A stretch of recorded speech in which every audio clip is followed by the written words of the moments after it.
ちゃんも来る？あそこね、ちょっと見えんけどね、顔がね。顔がね。皆さん今日はありがとうございます。ありがとうございます。嬉しいです。実際に Facebook とか写真とかだけじゃなくてお会いできて嬉しいです。いつも YouTube で見てたので。嬉しい、はい。ありがとうございます。実際に会えてね、感動。実際のご飯どうでした？動画通り。動画通り。ああ、こいちゃん動画のままだった。けど別の動画で視聴者さんからちょっと一つ質問をいただいたので、同じように子供を育てる子育てママパパとしてちょっといろいろお話伺えたらなって思います。よろしくお願いします。お願いします。はい。一つ目はですね、2歳の男の子を育ててらっしゃるお母さんです。訳あって不安神経症になってらっしゃるそうです。で、毎日将来のことが不安ですごい泣いてばかりだそうなんですね。皆さんはどんな心持ちでこの、ね、我が子、障害を持った我が子と向き合っているのか、心持ちで難しくないですね。我が子は生まれた時どんな心境だったです？ちょっとパパさんに聞いてもらいます。生まれた時は一番最初はそのコルネリア・デ・ランゲ症候群だっていうのは分からなかったんですけど、やっぱり他の子と明らかに様子が違ったのですごく不安でした。やっぱりで何らかの遺伝子系の疾患なのかなっていうのはなんとなく分かってネットで調べるんですけど、やっぱりコルネリアにはたどり着かなくて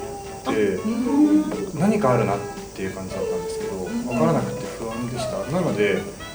1ヶ月ぐらい経ってお医者さんから告知があったんですけれども、逆にその告知を受けてはっきりして安心したっていうのがあります。ですぐにそのコルネリアで調べたら出てくるんですよ、ツイッターが。そうですよね、はい、そうですよね。出てくるんです。で、こんなに元気に育って大きくなってっていうのを見てすごく安心したのを覚えてます。なんか不安とかありますか？不安は、今こうやって一緒にいるうちは家族楽しく暮らしてるんですけれど、自分たちも年を取っていずれ衰えて死んでしまうわけで、その後身寄りどうなるんだろうなっていうのはすごく不安はありますけど、何十年も後だろうなっていうのもあるので、心までに解決策が見つかるといいなって今なんとなく思って、今を楽しむように私はそうですよね。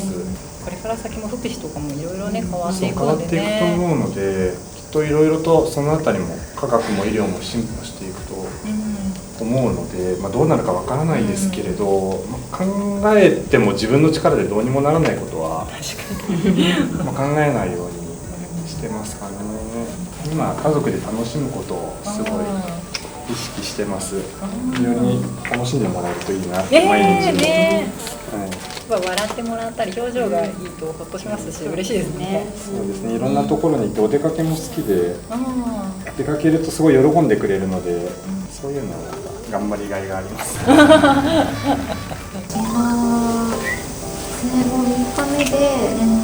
コルネリア・デ・ランゲ症候群っていうのを宣告されたんですけど、やっぱり私もすぐ病名を検索するとつぐみちゃんが出てきて、すごく似てたんですよね。成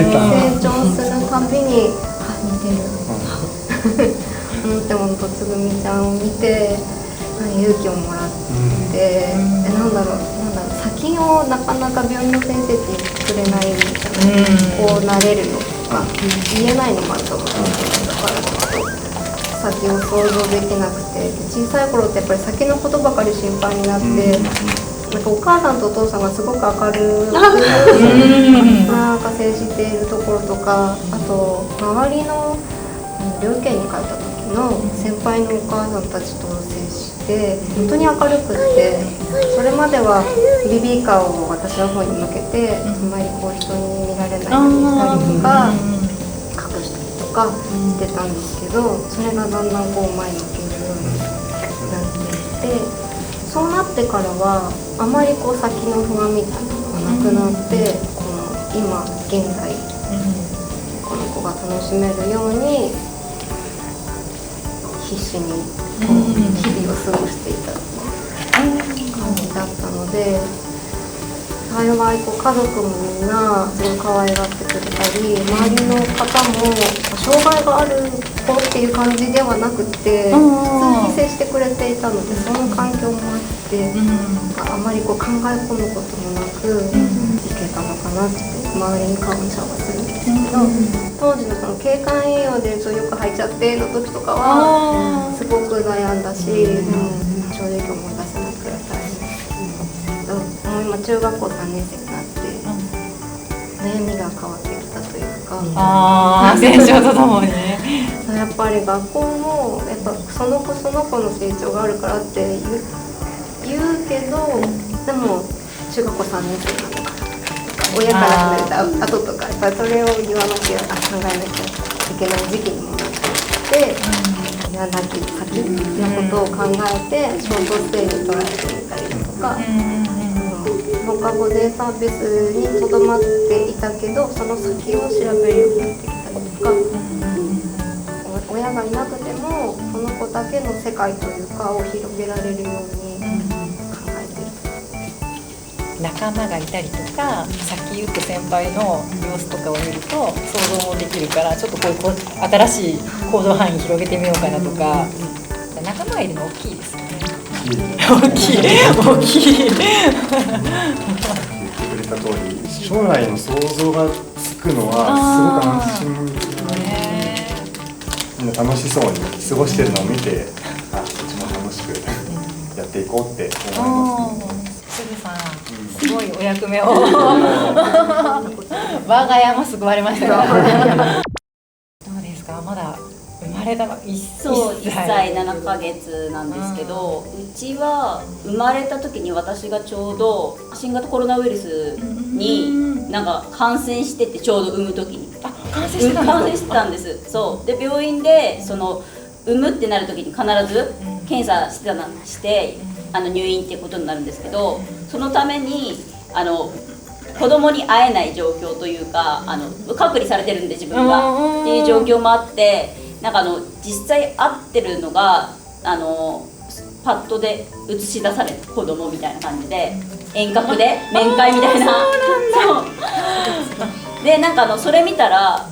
だいぶ重い病気なのか何なのかみたいな状況で、もともと生まれる前から胸水とか腹水とかがあって、なんかその関係でいろんな病院行ったりとかして検査してとかってやってたんですけど、なんか何の病気かは分からないって言われててずっと。でもただ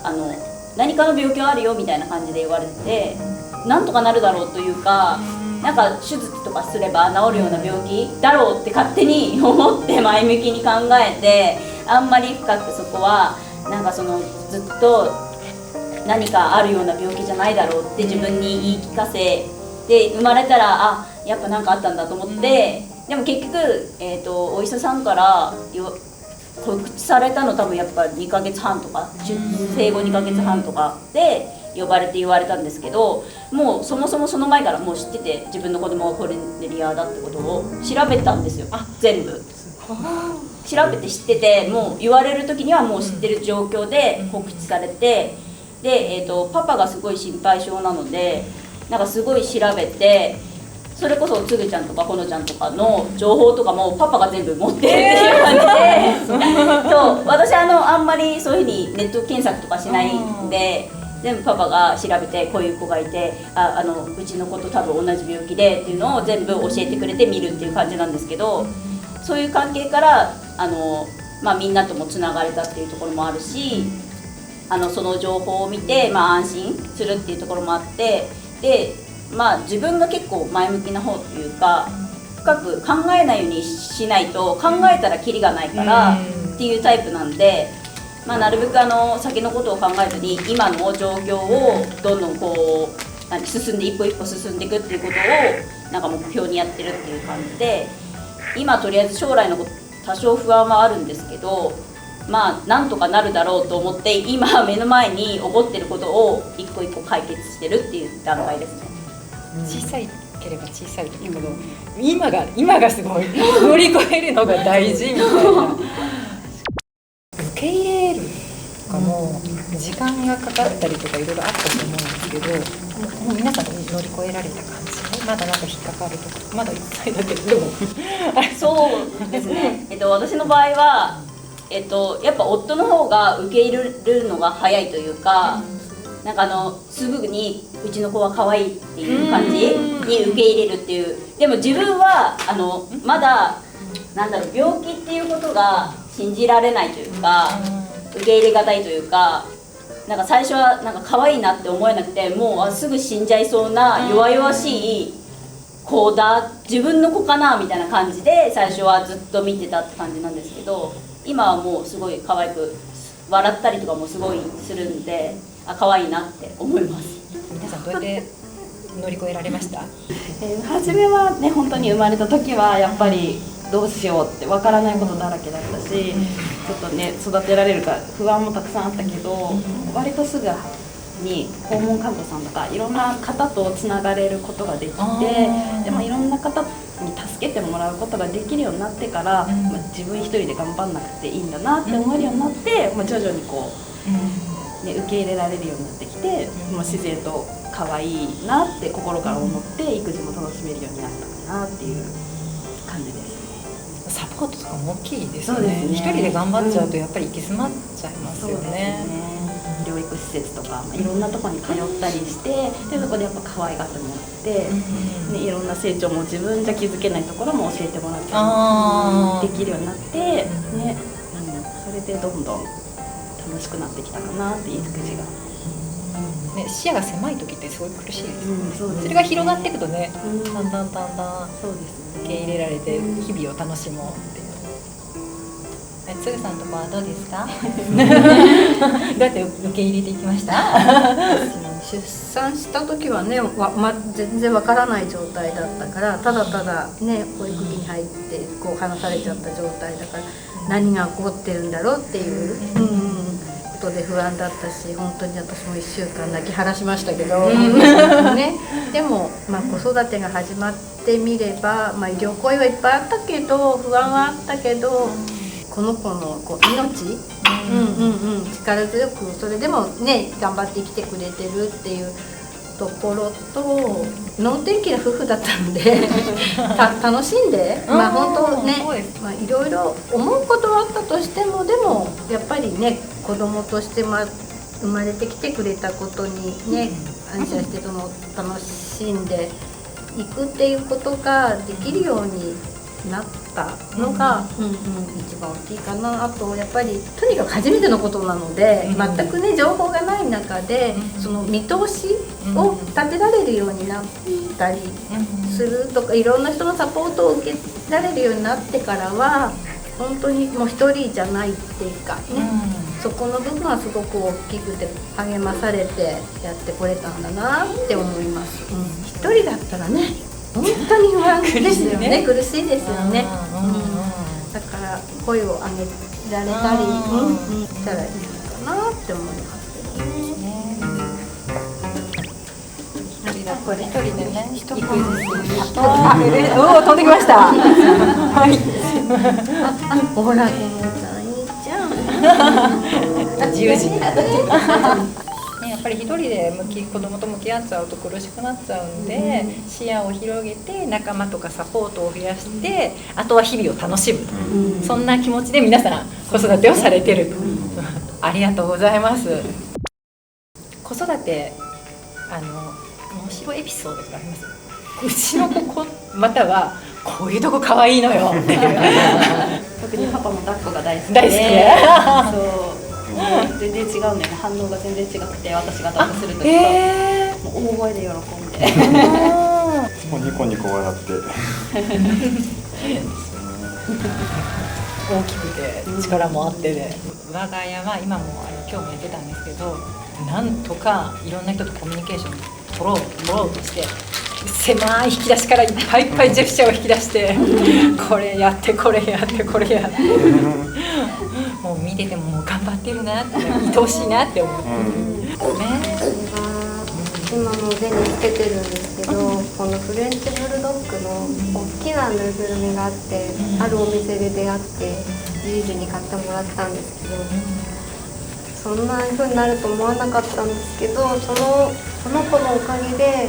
どんな場所でもこう精神安定剤みたいになって好きなんだ。だからどんなにこう気持ちがこう揺れてても、この子がいるとちょっと落ち着く。だから片っ端からこの商品を手に入れて必ず持ってるんですけど、この子がいるとちょっと気持ちが落ち着いて、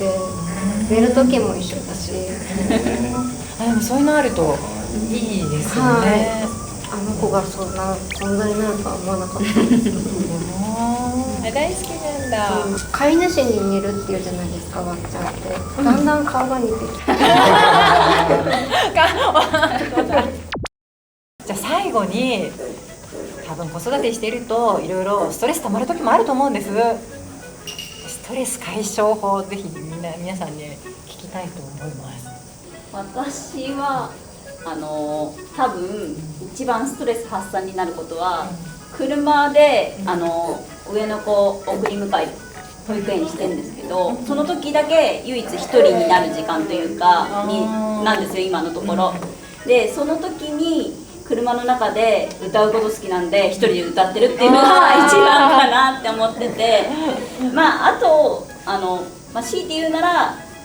食べることも好きなんで甘いもの食べたりとかっていうところがストレス発散かなって思ってます。甘いものほっとしますよね。そうです、はい。声を出すのもいいですよ。カーって